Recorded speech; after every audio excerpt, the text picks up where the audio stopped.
Hey everyone. Tonight we're going somewhere a little different. Not into the woods or down some dark, stormy road, but right into the heart of a quiet suburban home. You know, the kind with neat hedges, shiny floors, and secrets buried deeper than the foundation. And let me tell you, you probably wouldn't survive this if it happened to you.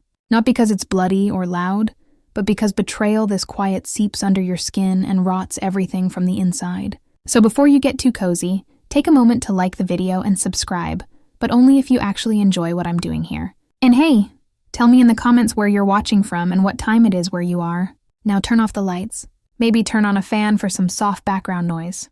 And let's begin tonight's journey. It started with a video, just a simple little message on my phone, one I wasn't expecting, and certainly not the kind that would punch a hole through the quiet little illusion I'd been clinging to for years. The screen lit up. It was from Tyler, my grandson. Sweet boy, quiet, always watching the room more than speaking in it. He never caused trouble, not the type. So when I saw his name, I smiled, expecting maybe a funny meme or some blurry photo of the dog. Instead, it was a video. I tapped play, and just like that, the floor under my life cracked open.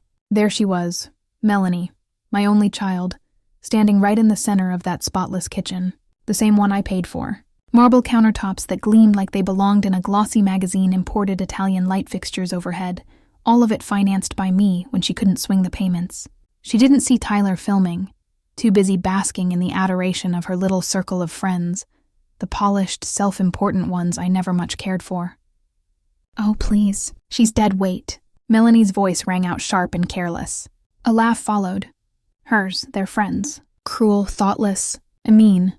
What would she even do if she wasn't living here? She went on, twisting the dagger with every syllable. She's basically just a guest in her own grave at this point.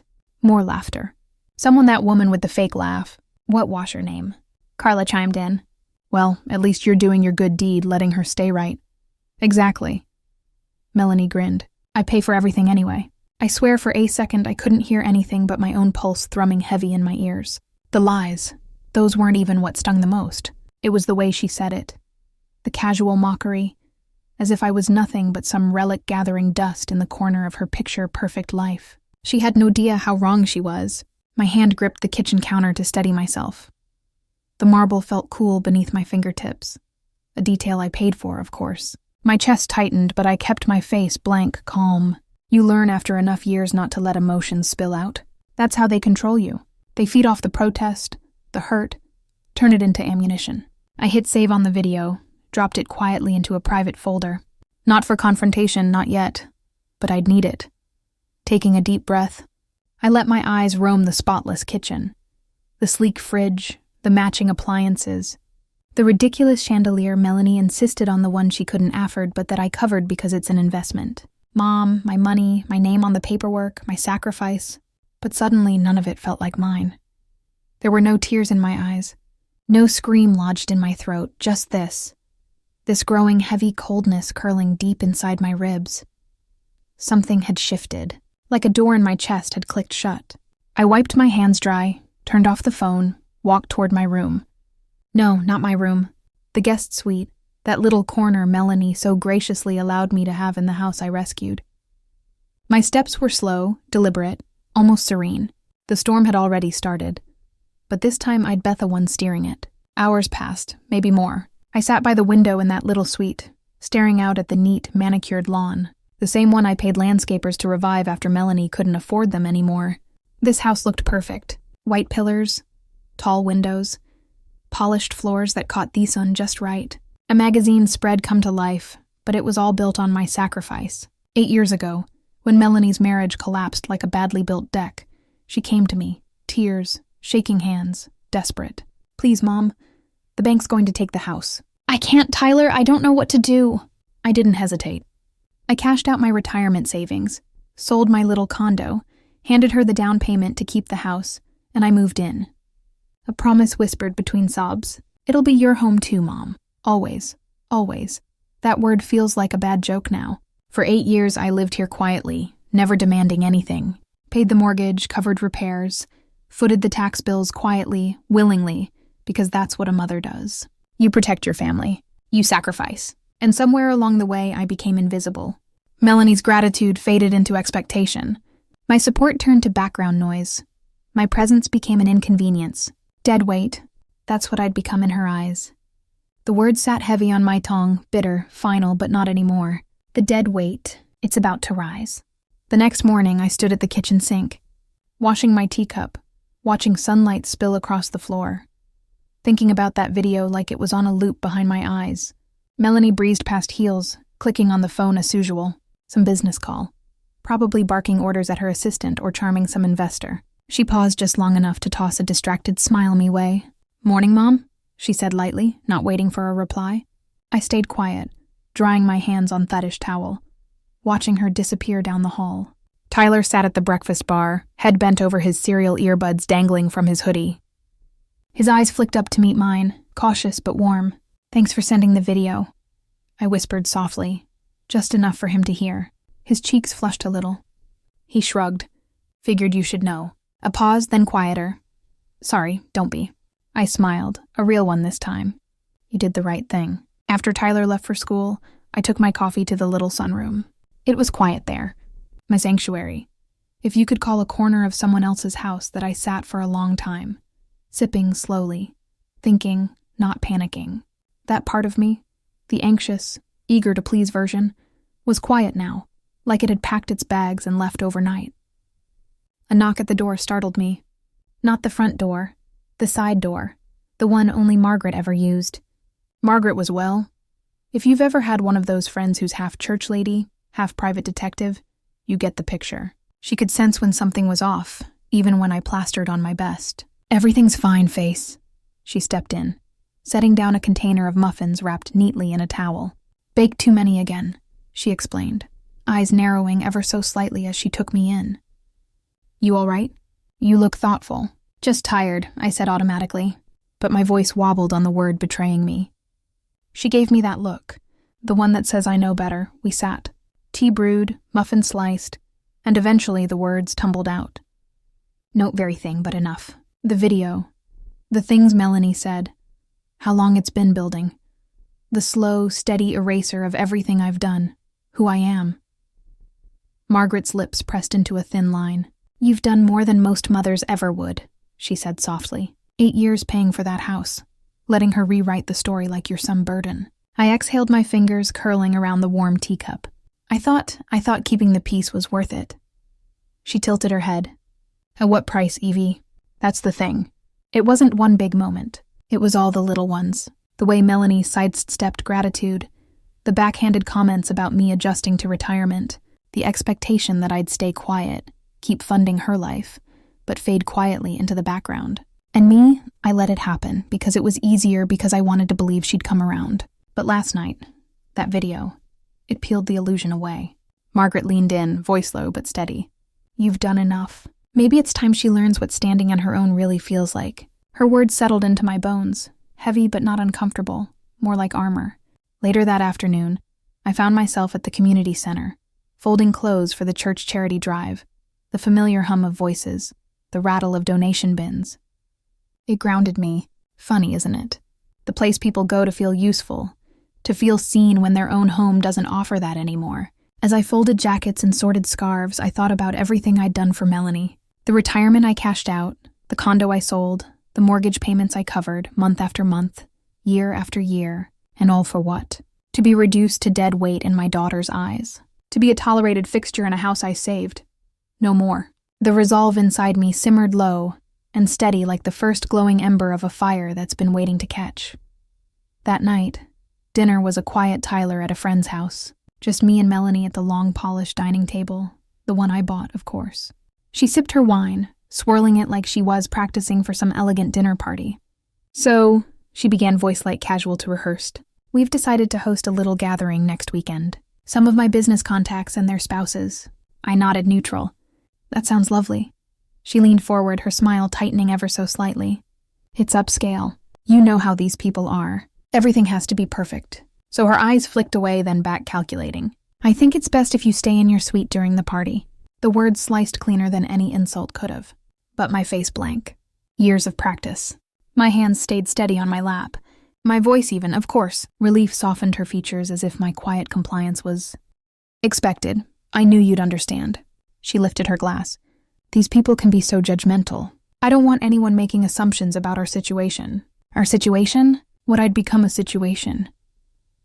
I sat there a moment longer, absorbing her words, letting them soak into that growing steel inside me. She chatted on about caterers and wine pairings, completely oblivious to the quiet hurricane building in the chair across from her. When she finally stopped talking, I stood. "If you'll excuse me, I'll head to my room." She smiled brightly as if dismissing a guest. "Thank you for being so understanding." I left the room, my steps steady, my heart quiet, focused. She believed she was in control, that I was powerless, that my silence was submission. She had no idea. The morning after that little dinner conversation, I woke before sunrise. The house was still quiet, the kind of stillness that feels heavy, like the calm before a storm. Melanie was already gone by the time I emerged from my suite, probably off to meet with the caterers or maybe the florist. She had that party on her mind, obsessing over every detail like it was some royal event that would define her entire existence. Fine by me, I had my own plans brewing. By mid-morning, I stood in front of a small, nondescript law office tucked between a tailor shop and a bakery on Elm Street. The brass plaque beside the door read, "Law Offices of Jonathan Aldridge." It wasn't grand, but it was reputable, exactly what I needed. The receptionist, a kind young woman with tired eyes and a knowing smile, ushered me in. Mr. Aldridge stood as I entered, extending a hand. "Mrs. Harper, good to see you again." I shook his hand, steady, confident. "Thank you for making the time." "Of course." He gestured to the chair across from his desk. "You sounded determined on the phone." I offered a small, dry smile. "That's one way to put it." The room smelled faintly of old paper and lemon oil, and the soft tick of a wall clock punctuated the silence as I explained what I wanted to trust. Irrevocable, complete control over my assets, my accounts, the house, everything transferred legally beyond Melanie's reach. Mr. Aldridge listened without interruption, his expression unreadable but attentive. Finally, he nodded. "You've thought this through long enough, and your daughter." She doesn't know," I interrupted, my voice, calm but firm, "and she doesn't need to." Aldridge tapped his pen against a legal pad. "Considering I'll need to prepare the paperwork, transfer titles, revise your will, move any liquid assets." "Do it." A brief smile tugged at the corner of his mouth. "Understood. And your grandson? Do you want him included?" I hesitated for a beat, thinking of Tyler's soft eyes, the way his voice wavered when he sent me that video. He was still young, still living under her shadow, but he had seen through it. That counted for something. "Yes," I said, "but with conditions. He inherits at 25. Until then, full oversight." Aldridge scribbled notes, nodding. "Prudent." I signed the initial forms, my hand steady, the pen gliding across the paper like the final stroke of a painting long overdue. By the time I left the office, the first chess piece had been moved. The walk home was brisk. The autumn air nipped at my cheeks, but I hardly noticed. My mind buzzed with quiet satisfaction, the kind that comes when you finally stop playing defense and start building your own offense. Melanie was in the living room when I returned, lounging on the sofa phone, pressed to her ear, rattling off flower arrangements and color schemes. Her voice chirped with that polished, practiced charm I used to believe in. Now it grated like nails on glass. She didn't even glance at me as I slipped upstairs. Good. Let her stay distracted. In my suite, I pulled out the old lockbox from the closet floor. It was heavy with documents, deeds, receipts, financial statements, all meticulously organized over the years. Proof of every penny I poured into this house. Proof she never thought I kept. I flipped through them. The evidence of a lifetime of sacrifice. It wasn't anger that burned through me now. It was clarity. Melanie thought I was weak because I kept quiet, because I never made a scene, because I didn't wave my contributions like a flag. But silence isn't weakness. It's strategy. The next few days passed in careful rhythm. I played my part. The quiet, agreeable mother, conveniently invisible whenever Melanie needed me to be. Meanwhile, Aldridge worked quickly. The trust papers were drawn, titles transferred, accounts secured. Melanie didn't notice. She was too busy orchestrating her grand event. On Friday morning, I stopped by the retirement community on Willow Avenue. They had gardens there, real ones with lavender pays and roses that actually smelled like something not like the plastic perfect arrangements Melanie paraded through the house. The apartment manager gave me a tour, small but peaceful. Sunlight streamed through the wide windows, and the hum of life felt different there, softer, kinder. I signed the lease without hesitation. Freedom in neat black ink. By the time I returned home, Melanie was pacing the kitchen, stress etched across her features. The caterer cannoned. She snapped into her phone, fingers drumming against the marble countertop, the one I paid for. Find someone else. I don't care how much it costs. She spotted me at the doorway, forced a brittle smile. Hi, Mom, she mouthed, then turned away. I watched her for a long moment, watched the panic simmer beneath the polish. She was so used to standing on the foundation I built. She didn't even realize the cracks forming beneath her. Let them spread. Later that night, I sat by the window in my suite, watching the shadows stretch long across the lawn. I thought about all the years I spent patching those cracks for her, paying bills, fixing problems, swallowing insults in the name of peace. But peace built on eraser isn't peace at all. It's surrender. Not anymore. The papers were signed. The trust was real. My exit was planned. Melanie believed she owned the story, that I was just a footnote in her polished, curated life.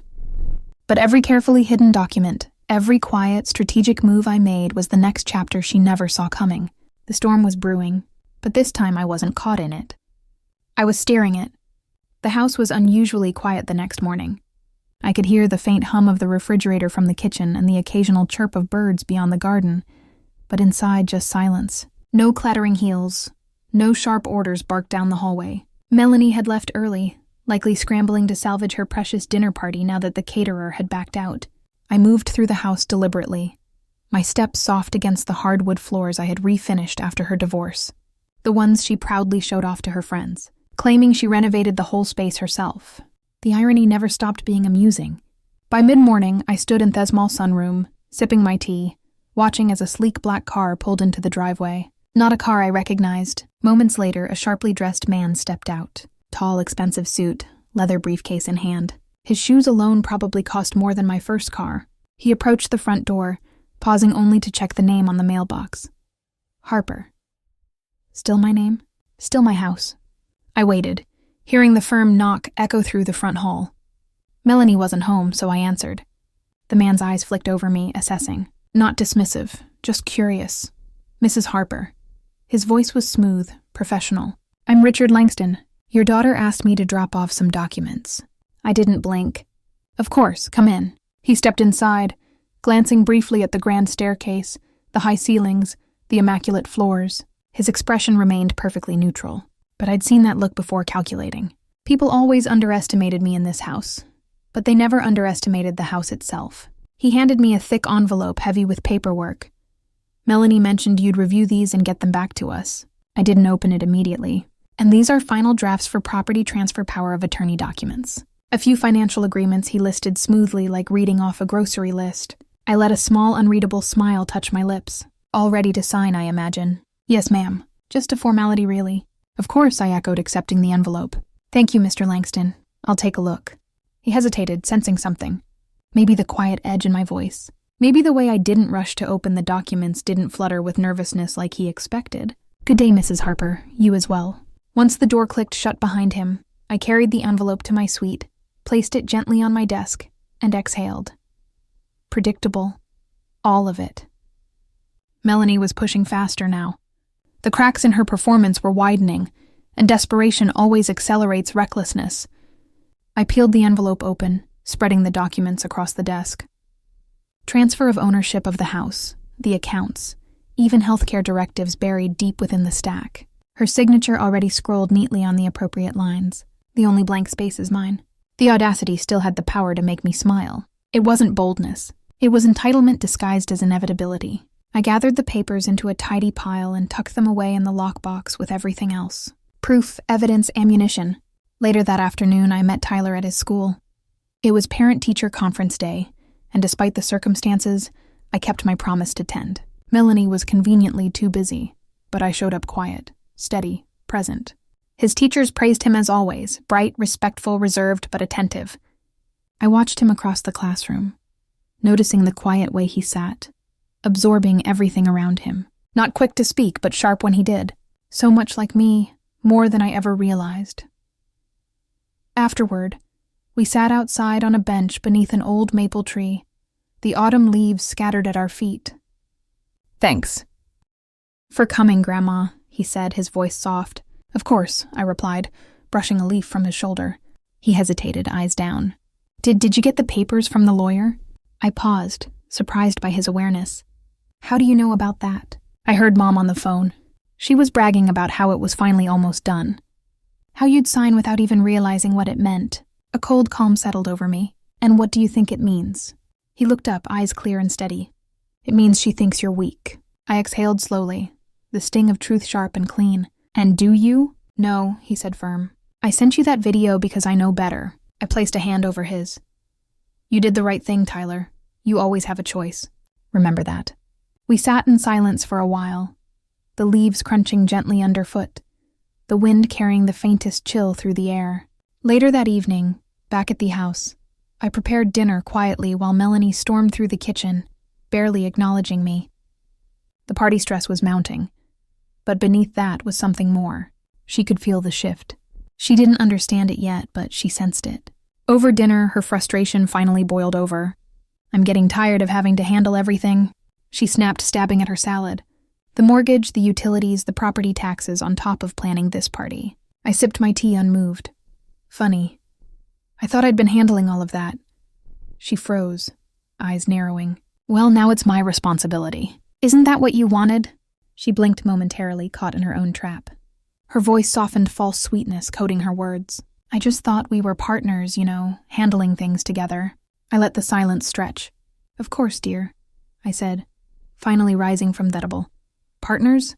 Her relief was palpable, but as I turned away, I smiled to myself.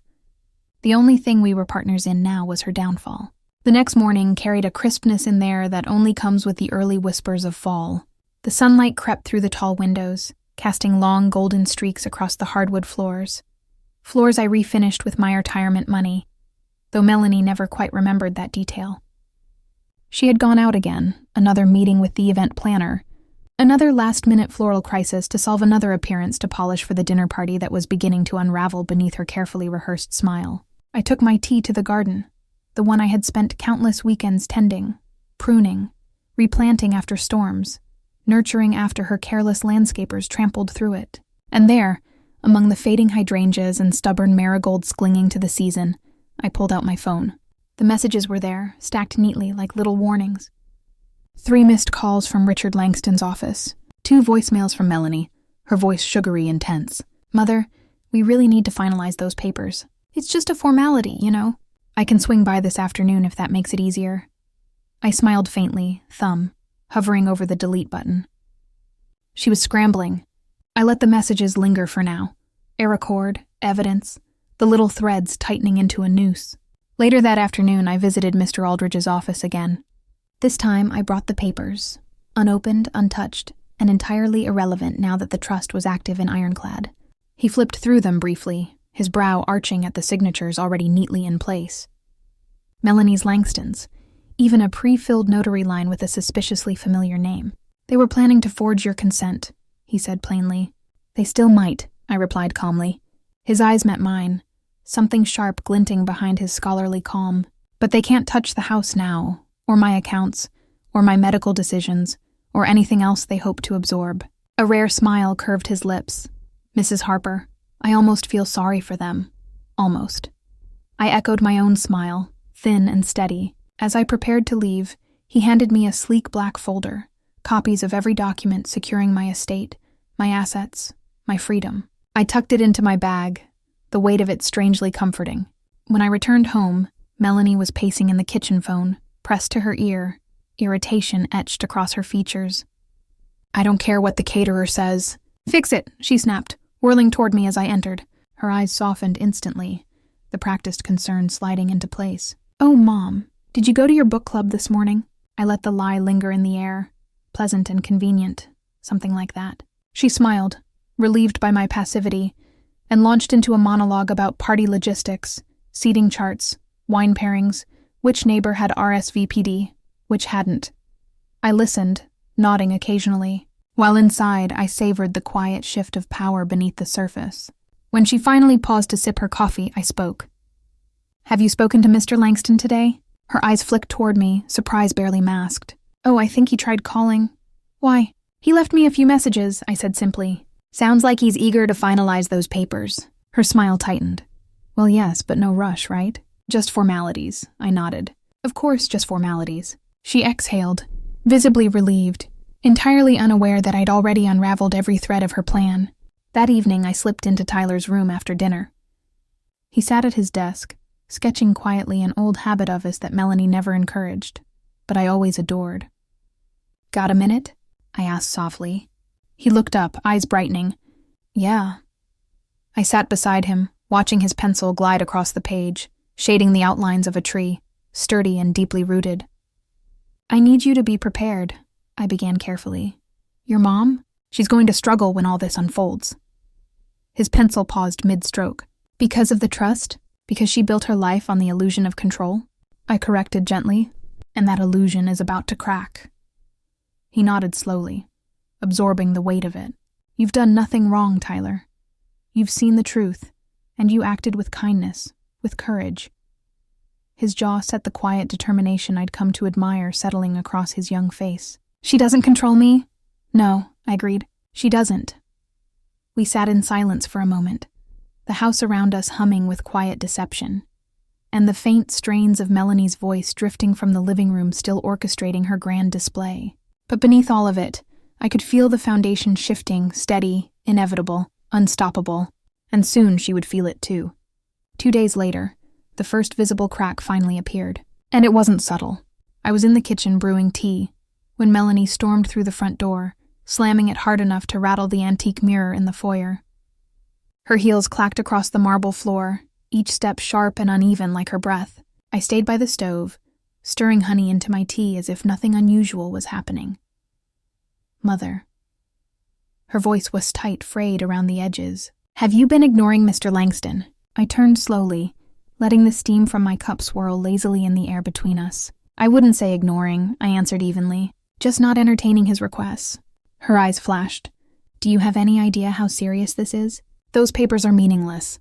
I finished for her, my tone calm, almost indulgent. Because the house, the accounts, everything is secured irrevocably. She froze, the color draining from her face, as the words settled like a weight between us. What? What do you mean secured? Her voice cracked ever so slightly. I mean, dear, I replied gently, you don't have access. Not now, not ever. She opened her mouth, but the words tangled, falling flat. For a moment, silence stretched long and taut between us. I could see her scrambling internally, running through mental checklists of lawyers, loopholes, desperate phone calls to Richard Langston that would now lead nowhere. How could you? She started, but I held up a hand, silencing her. I've spent years funding your life, Mel, quietly without complaint. But somewhere along the way, you mistook my silence for permission, my love for weakness. She blinked rapidly, her composure slipping like a poorly pinned scarf. Do you have any idea what kind of mess this creates? The party, the mortgage, Tyler's tuition. Tyler's tuition is covered, I interrupted coolly. The house, however, well, that's your mess now. Her lips parted, but for once no performance, no smooth manipulation followed. Just raw, stunned silence. She backed away a step, her manicured hand brushing against the granite countertop. I paid for the same one she bragged about at brunches, claiming it was all part of her hard-earned success.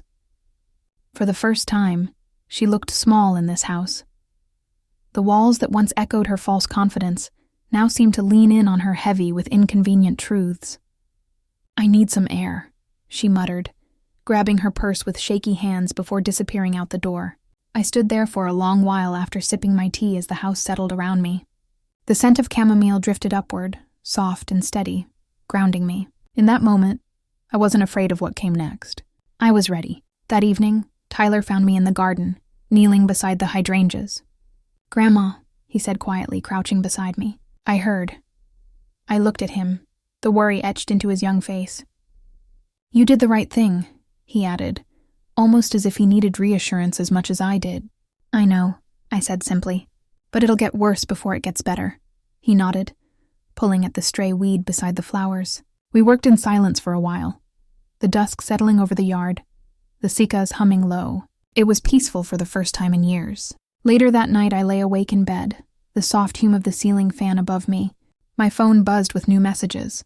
Melanie's voice, frantic and clipped, pleading and threatening in equal measure. I didn't answer. Instead, I listened to the quiet house, the house I'd saved, the house that no longer felt like a burden pressing down on me. The foundation had shifted, the walls had held, and now it was her turn to feel the weight of consequence.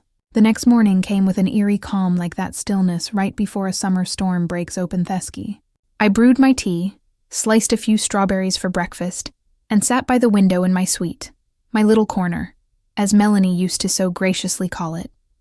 The house beyond the glass looked picture-perfect. The hedge trimmed the porch immaculate, the front walk swept clean, but beneath all that polish cracks spreading. At 9 a.m. sharp, the front door opened. I didn't need to look to know who it was. Mother Melanie's voice floated down the hall. "We need to talk." I sipped my tea. Let her come to me. A moment later, she appeared in the doorway, arms crossed, sunglasses perched like armor over her eyes. "We've got a serious problem." I raised an eyebrow, folding the newspaper in my lap. "I imagine we do," the bank called again. She pulled off her sunglasses, tossing them onto my side table with practiced drama. "The mortgage, it's overdue. The auto payments are canceled, and they flagged the account for review. They're threatening foreclosure, Mother. Do you understand what that means?" I took another sip of tea, savoring the warmth. "It means they'll finally talk to you instead of me." Her jaw clenched. "This isn't funny." I'm not laughing. For a beat, her eyes flitted across the room, searching for some thread to pull some weak spot. But there was nothing left exposed. "You can't just walk away from this," she tried, her voice faltering at the edges. "You can't just dump this mess on me, Melanie," I said softly. "This isn't a mess I made." Her lips parted, outrage brewing. But before she could speak, another voice chimed in from the hallway. "Mom." Tyler stood there, backpack slung over one shoulder, watching us both with weary eyes. Melanie straightened, forcing a brittle smile. "It's fine, sweetheart. Grandma and are just sorting through some grown-up stuff." His gaze flicked to me, reading between her lines. I gave him the smallest nod, and his shoulders relaxed. As he left for school, I turned back to Melanie. "I've sorted through grown-up stuff for you for 8 years, I reminded her gently. "Now it's your turn." Panic rippled beneath her forced composure. "You don't understand how complicated this is," she hissed, stepping closer. "The party, the investors. My business depends on appearances." "Your business depends on my savings," I corrected coolly. "Or at least it used to." Her face twisted, the mask slipping for just a second. "I've made arrangements," I added before she could respond. "Legalones. Everything I own is protected now. And Tyler, well, he's not as blind as you think." For once, she looked genuinely stunned. "You told him?" she asked, voice cracking. "You've poisoned him against me." I shook my head. "No, Melanie, you did that." Her eyes glistened, but no tears fell. It wasn't grief. It was fear. Fear of losing the safety net she'd wrapped around herself like a silk scarf, too proud to admit it had always been mine. "You'll regret this," she whispered finally. "When you're old, alone, when you need someone and there's no one left." I stood, smoothing my sweater, my voice as steady as my hands. "Better alone than used," I said softly. Her mouth opened, but the words never came. She turned heels, clicking angrily down the hall, and disappeared upstairs. I let out a slow breath and returned to my tea. Outside, the clouds thickened gray and heavy. The storm wasn't far now, and for the first time I wasn't afraid of getting wet. The storm broke that night. Rain hammered the windows like an angry warning, the kind that rattles in your bones and refuses to be ignored. I stood by my window, watching sheets of water blur the manicured hedges and clean porch Melanie was so proud of. Funny how nature didn't care how polished your facade was. It peeled everything back eventually. A sharp knock on my door interrupted the sound of rain. "Mother," her voice muffled but sharp as ever. I didn't answer immediately. I let her knock again. Finally, I opened the door. Melanie stood there drenched from head to toe. Her hair clung to her face. Her blouse soaked through. She'd clearly been outside. Whether she'd stormed off for dramatic effect or had taken a call on the patio, I didn't ask. "I need you to fix this," she snapped, stepping inside without waiting for permission. I stayed by the door, arms crossed, calm. "Fix what exactly?" Her eyes flared. "The house, the mortgage, the everything. You can't just disappear financially and expect me to clean up the mess." I arched an eyebrow. "I believe that's exactly what you've been doing to me for years." "Don't twist this," she snapped. You've always been part of this. You've always funded this. I finished, voice steady. Yes, I have. She paced the small sitting area, raindrops dripping onto the polished floors. Her frustration was tangible now, her carefully managed world fraying at the edges. I spoke to the bank, she admitted, voice low. They said the payments stopped weeks ago. I nodded. They also mentioned a trust. Her gaze snapped to mine. An irrevocable trust. Your name, not mine, not Tyler's. A slow breath filled my lungs. So she'd finally caught up. That's correct, I said simply. The shock registered on her face only briefly, before it morphed into something colder. You've been planning this all along. Planning? I mused. No. Melanie, protecting her shoulders, tensed from me. I didn't answer right away. Instead, I crossed the room and retrieved a small folder from my desk, the one Mr. Aldridge had given me weeks ago. Quiet. Final. I handed it to her. Inside were the legal documents, the trust paperwork, the transfer of assets, the official notice of her removal from any claim to my estate. She flipped through the pages, color draining from her cheeks with every line. You went to a lawyer behind my back, she whispered, horror curling through her voice. You went to your friends behind mine, I reminded her. Called me deadweight, planned to squeeze every last penny from me while I stayed tucked away in this generous little suite. Her mouth opened, protest hovering, but no words came. You've made your choices, Melanie, I added softly. I've made mine. For a long moment, the only sound was the rain beating against the glass. Finally, her hands dropped to her sides, the folder forgotten. You think this makes you powerful? She asked, voice shaking with anger or fear. I couldn't tell. You think cutting me off, humiliating me, that's victory? I tilted my head, considering her. No, I said quietly, it's survival. She stormed out without another word, slamming the door behind her. I stayed by the window long after watching the storm wash over the house. The real storm that was still brewing inside these walls, but I was ready for it now. The next morning, the house felt heavier. Melanie's footsteps echoed down the hall like gunshots. Sharp, purposeful, louder than they needed to be. The kind of performance meant for an audience. Except I wasn't playing along anymore. She slammed cabinets in the kitchen, barked orders at the landscaper, pounded away on her phone, her voice dripping sugar for the people on the other end of the line. But underneath it all, I could hear it. The crack in her confidence, the slip in her control. Tyler noticed, too. At breakfast, he stirred his cereal, absently, eyes flicking toward the hallway every time her voice cut through the silence. She's spiraling, he whispered under his breath. I sipped my tea, steady as ever. She'll run out of steam eventually. He didn't look convinced. I couldn't blame him. By noon, the doorbell rang, a courier envelope in hand. I signed for it without thinking. But the second I saw the sender Hawthorne and Bell attorneys at law, I knew Melanie wasn't just spiraling. She was fighting back. The envelope was thick. Inside, a formal letter from her attorney drafted with the kind of polished venom only money could buy. A request for mediation. A thinly veiled threat of legal action if I didn't reconsider the trust reinstate her as a beneficiary. And this one made him laugh. Return to the previous financial arrangement for the sake of familial harmony. Familial harmony, a fancy way of saying, give me back control, or else. I folded the letter neatly and tucked it away in my desk. Let them try. By the time Melanie slunk back into the house that evening, her fake sweetness had worn thin. She hovered in the doorway of my suite. Arms crossed, eyes narrowed. Did you get the letter? I didn't look up from my book. I did. And I've already spoken to my attorney. Her jaw clenched. You really want to drag this through court? Humiliate me. Embarrass the family. I set the book down and met her eyes evenly. You've already embarrassed yourself, Melanie. I'm just cleaning up the mess. She opened her mouth, ready to argue, to beg, to threaten, but no words came. Just a long, sharp breath as the reality of it settled over her. The game had changed. I wasn't her quiet, convenient resource anymore. I was the opposition. Later that night, I slipped the folder of documents into my purse and double-checked the small lockbox hidden in the closet. Copies of every receipt, every transfer, every scrap of evidence I'd need if this escalated. Melanie thought this was still about pride. She had no idea. It was about survival now, and I had no intention of losing. The following weeks passed with a quiet, unnerving tension settling over the house like fog.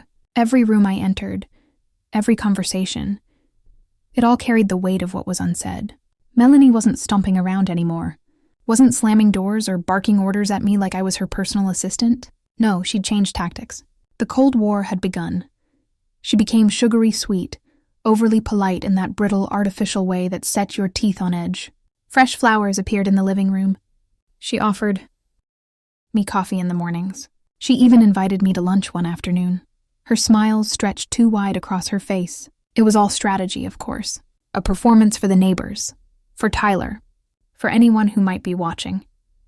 But beneath that porcelain mask, I could see at the panic, the growing awareness that her empire built on my silence was crumbling. Meanwhile, I stayed steady. The trust was secure. The bank account's inaccessible to her.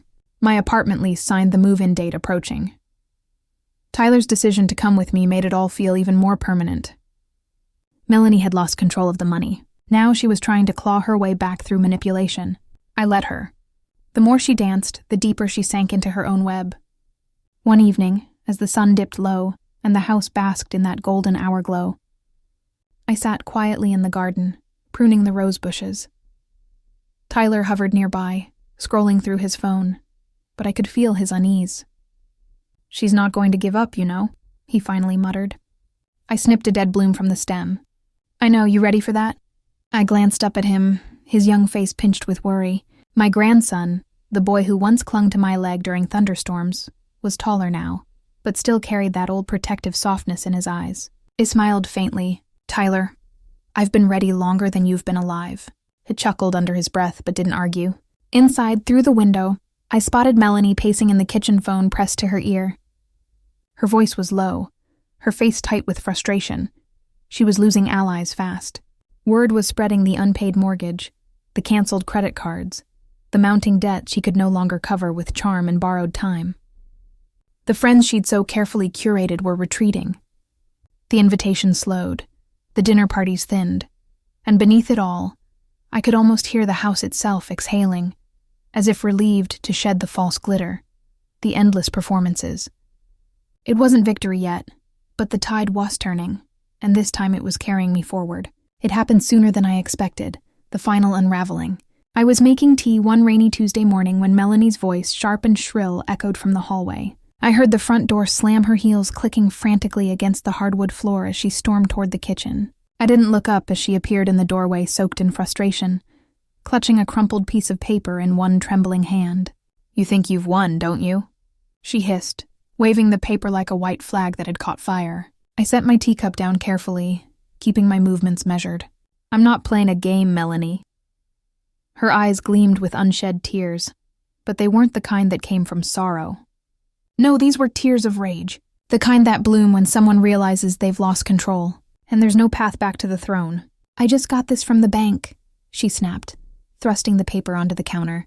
"Final notice. Foreclosure proceedings. They're taking the house, Mom." I glanced at the letter, unsurprised. I had known this was coming. "And what do you want me to do about it?" I asked, voice steady, teetering right on that quiet edge of exhaustion and clarity. Her jaw clenched. "You know what I want? You've always fixed everything. You swoop in, write the check, save the day. So go ahead, save it now." For a moment, I said nothing.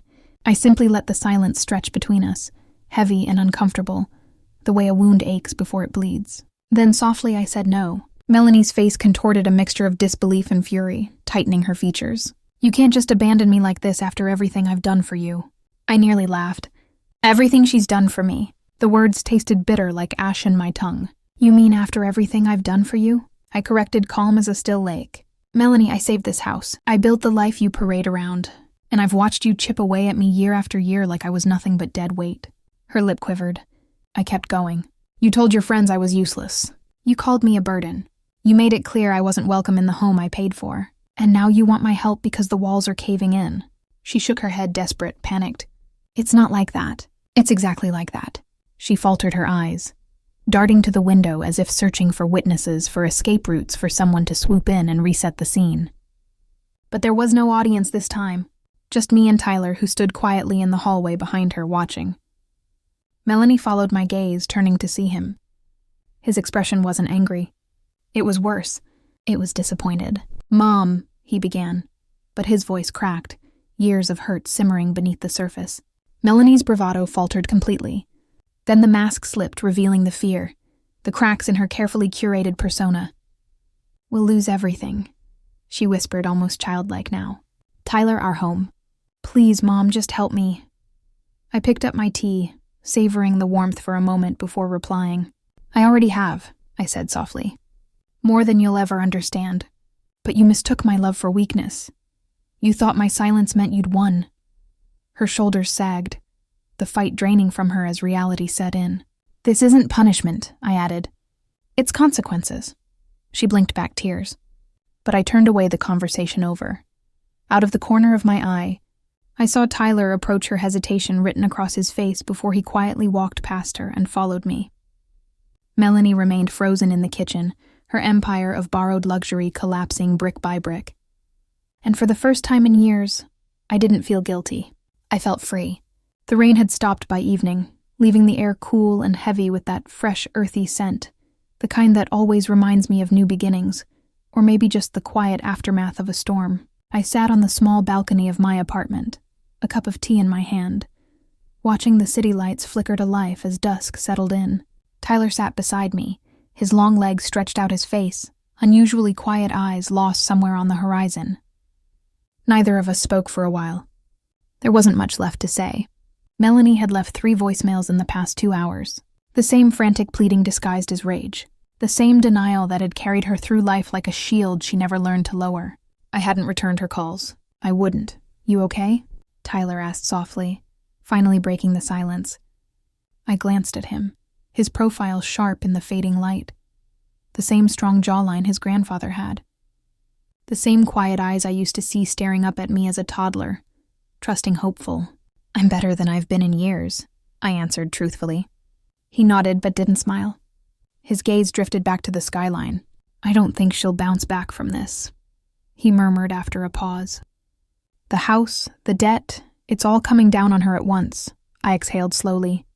The ache in my chest was still there, the mother's ache, that stubborn, unavoidable tug of love that never quite dissolves no matter how far someone pushes you away. "She chose this, Tyler," I said quietly. "She built her life on borrowed things, money, charm, reputation. None of it was real, and borrowed things always come due." The city below us buzzed softly. Car horns in the distance. The hum of life moving forward, whether you wanted it to or not. "She keeps texting me too," Tyler admitted, voice low. "Trying to guilt me, asking me to convince you to come back to fix it." I smiled faintly into my tea. "You're not responsible for her choices." "I know," he replied. But his eyes still carried the weight of it. The weight I once bore alone. "She'll figure it out," I added gently. "Or she won't. But either way, it's not ours to carry anymore." A long pause stretched between us before he finally whispered, "I always thought you'd never stand up to her." I tilted my head, amused. So did she.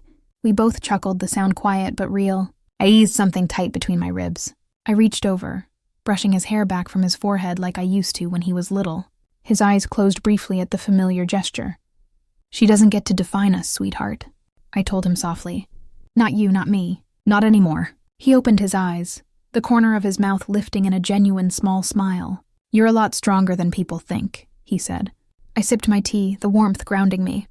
I've had decades of practice. For the first time in a long while, I wasn't waiting for the other shoe to drop. I wasn't bracing for the next demand, the next jab wrapped in asmile. The house, the debts, the burden, it wasn't mine anymore.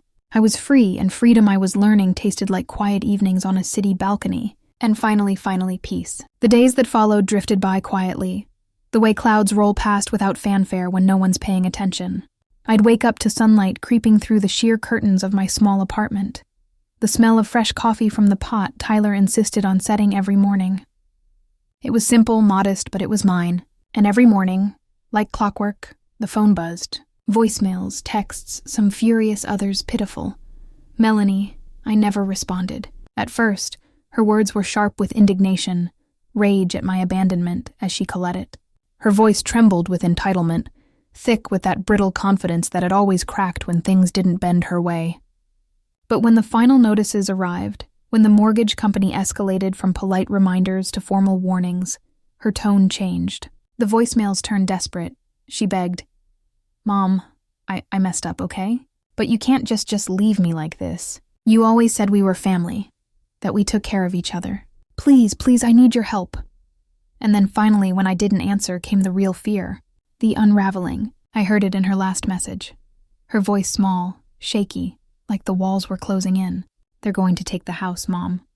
The bank. I can't do this alone.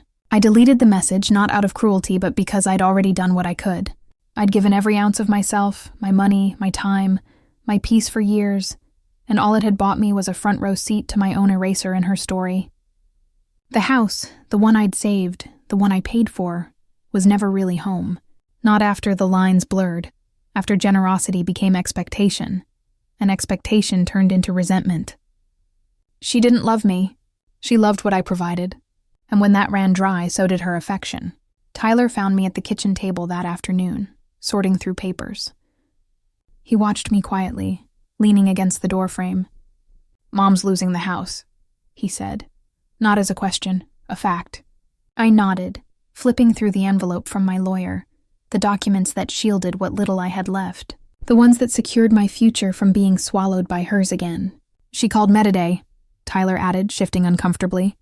"Tried to guilt me, said I was ungrateful, that I was choosing sides." I set the papers down and looked at him. "You didn't choose sides, sweetheart.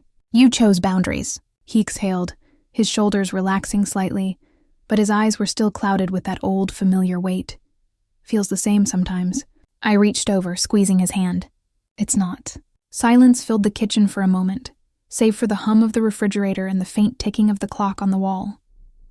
Finally, Tyler spoke again. "What happens to her now?" I thought about that longer than I probably needed to. The question was simple.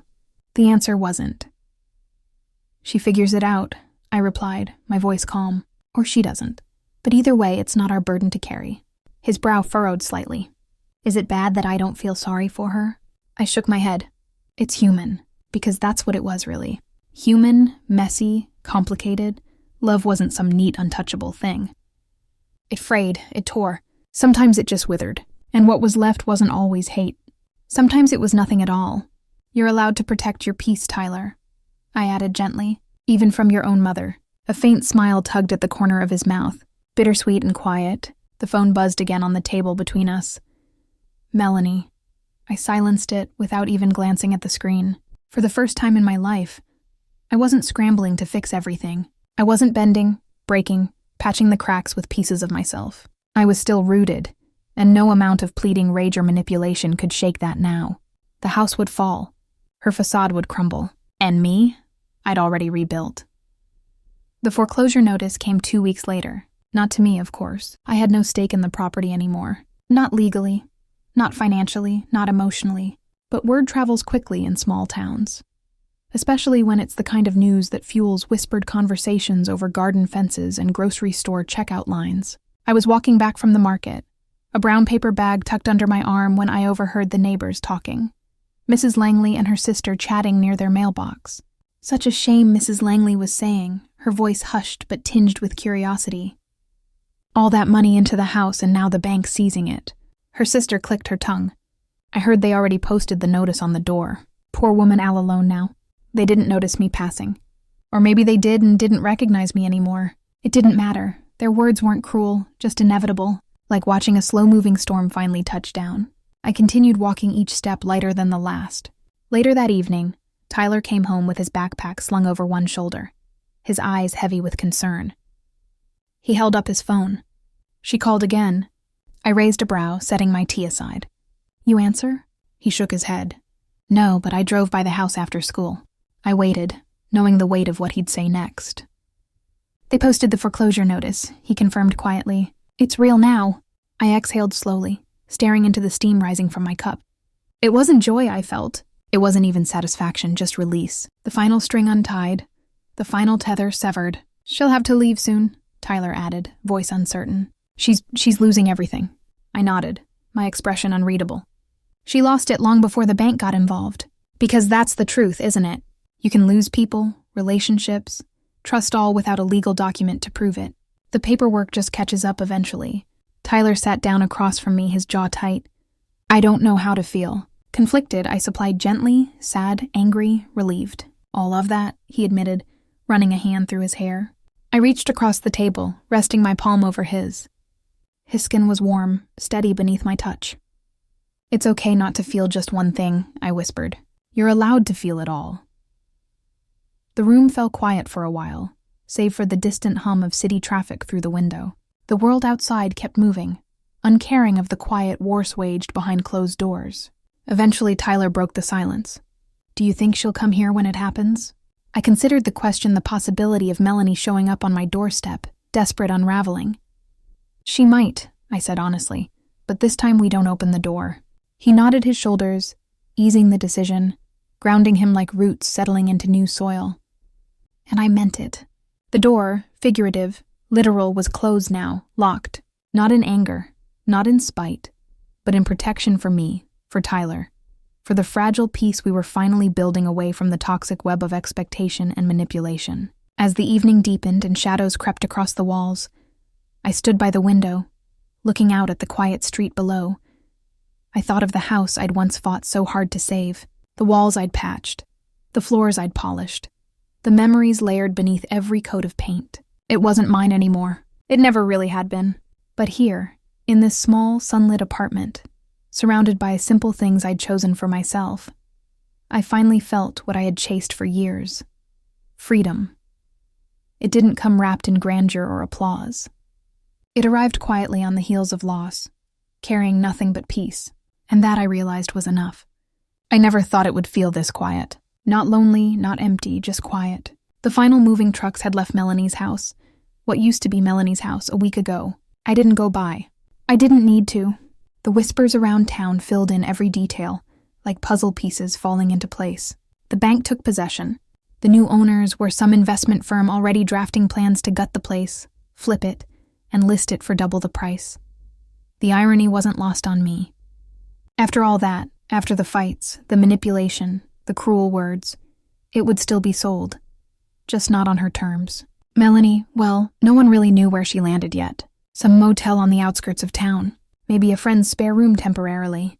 Word is she burned a lot of bridges when the truth started unraveling, the unpaid debts, the lies, the smug stories that didn't hold water once the foreclosure notice was pinned to her front door. I hadn't heard from her. She tried a few times voicemails that ranged from weepy apologies to venom-laced blame. I didn't return them. I couldn't, not for her and not for myself. That chapter was closed, slammed shut if I'm being honest. It was a sunny Thursday when Tyler and I unpacked the last box in my apartment. Nothing fancy, just framed photos, old books, a few worn knickknacks that had followed me from house to house across decades. They weren't worth much on paper, but they carried the weight of every version of me. I've been the young wife, the determined mother, the quietly breaking woman, the one who finally stood up. Tyler set down the last picture, a small snapshot of him as a toddler perched on my lap. Both of us beaming like the world hadn't gotten complicated yet. "You sure you don't want to hang this?" he asked, holding it up with a teasing grin. I smiled, the edges of my heart softening. "No, I do, but not here." I walked over, took the frame gently, and placed it on the nightstand by my bed. Not in the living room where guests might gawk. Not on a mantel for show, just somewhere private. Mine. We stood there for a minute, the sunlight cutting across the floor in warm golden lines. "Feels weird," Tyler admitted, stuffing his hands in his pockets. "Good weird, but still weird." "New always does," I replied softly. He nodded, then glanced at the modest kitchen, the small but tidy living space. "You sure you're okay downsizing this much? After, well, everything." I followed his gaze, letting it settle on the simple surroundings. It wasn't the sprawling house with imported light fixtures or polished floors. It wasn't the manicured yard or the fancy dining room with the chandelier I'd never really liked. It was enough. It's funny, I mused, crossing my arms loosely. All those years I thought space and square footage meant security. But it turns out peace takes up a lot less room. Tyler chuckled softly. Guess that makes sense. We spent the afternoon in quiet company, rearranging a few things, hanging shelves, sharing a meal that wasn't interrupted by tension or expectation.